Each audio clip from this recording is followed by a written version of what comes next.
Hello, this is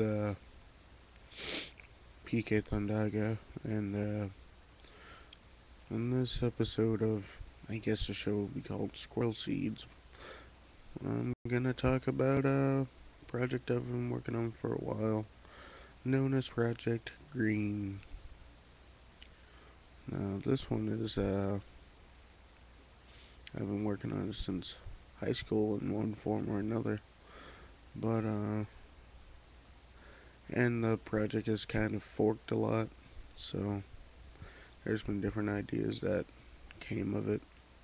It was going to be a dating sim, but it became more of a general sim game, which is turned into a kind of visual novel and all sorts of other stuff. Now the game is kind of at the last point I have a record of working on it.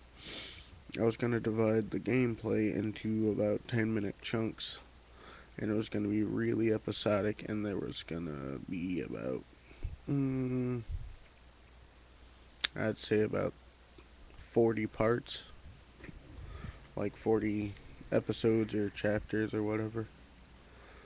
And people said it was kind of a big project at first, so here's my ideas on how I was going to do it. So, the first episode was basically like the main character, whose name is Satoshi, and his family end up going on this fishing trip, and they end up wandering too far into uncharted territory, and they go exploring only to find their boat missing, and they meet some villagers and hear rumors that getting out would be tricky as there's a barrier out there.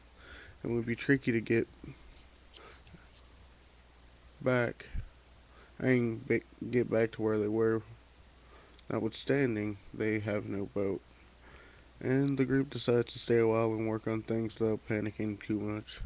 Seems this fishing trip is going to be a little different, and they set out for the village and end up camping for the night out there in the woods. And one of my newer ideas for it was to have it set in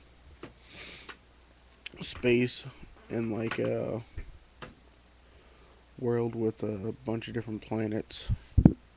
Well, not space, a solar system with a bunch of different planets, which are kind of located nearby and whatnot. And originally, I was gonna have it all be on Earth, but then that kind of changed, and I'm gonna have to redo the whole story. But basically, there's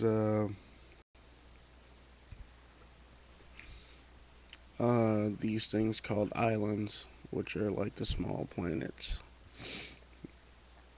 And on these planets, they like have their own ecosystem and stuff, and self-sustained and whatnot. And they have different properties to them. Different people living there, of course, and whatnot. And I don't think I want to use the term islands. Uh, because there's islands with islands. Uh, and so there's other stuff like that. It's not an entirely fleshed out idea, but yeah. Another part of it was going to be that there was going to be this huge war between like one of the main places and like the military of one of the main places and this organization, which ain't and the main ain't like one of the like the basically the military of the system versus the island that the first story takes place on, whereby they're trying to recapture technology which they thought was lost a long time ago, one which reacts to the mental output and emotions of the people who use it, and that whole island is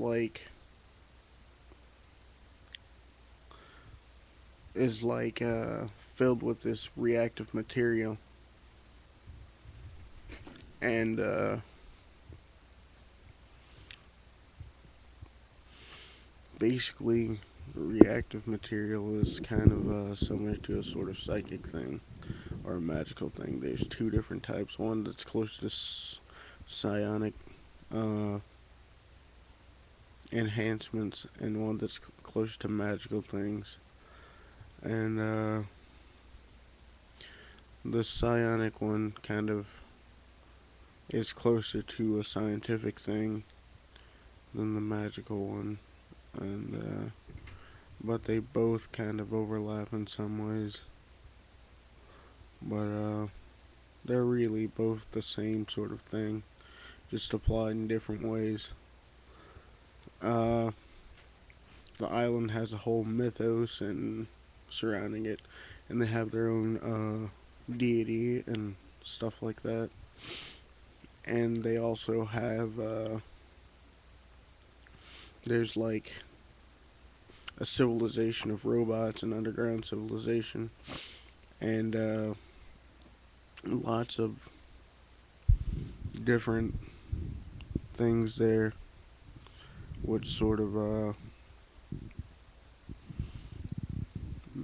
uh, leave there a lot of potential story to explore. And one of the main parts is there's this village, there's this city surrounded by a barrier, there's this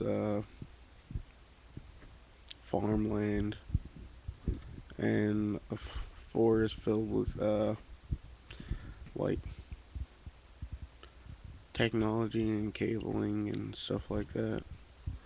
The natural, so the nature was under like there's like these thick above ground cables which are like laying on the forest floor, and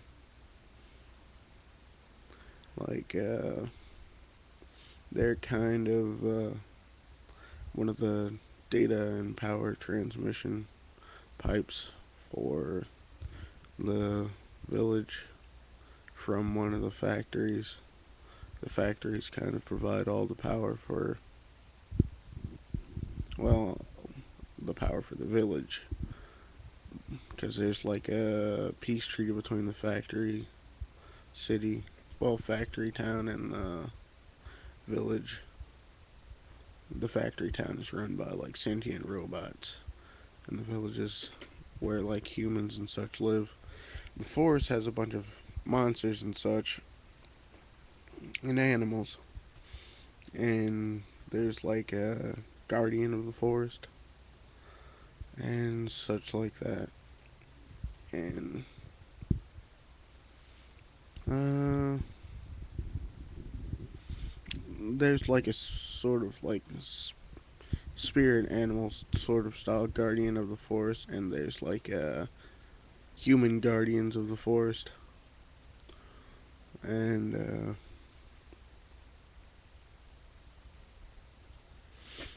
yeah, one of the main. I'll get to the main character and the main male and main female characters, which kind of are like two of my favorite characters from the game. Uh, though the main male is not my most favorite. Uh, the main character, he's like this guy with this kind of shy-ish attitude, but he kind of has to rely on the villagers and whatnot, and says like, and he eventually once he gets to the village, he learns that he has powers over like Earth, like the element, and he as the game progresses, he learns to control it more and more, and such like that. And the main female, Kagome, she has a bunch of elemental powers and stuff like that. She's like she can control fire, and that's her main power. But she also has some wind-based abilities and some water-based abilities too. But it's mostly fire, some wind, a little water, and her sisters have one of her sisters has wind, and another one has like electricity and plant powers. And yeah, like everybody there kind of has some sort of power due to them being around the land for a long enough time. And like so, even people who aren't from there, it kind of like the energy kind of gets absorbed into their body, and then they can use it. So even after they leave for a time being, depending on how much was absorbed, they'd be able to still use it. And that's about it.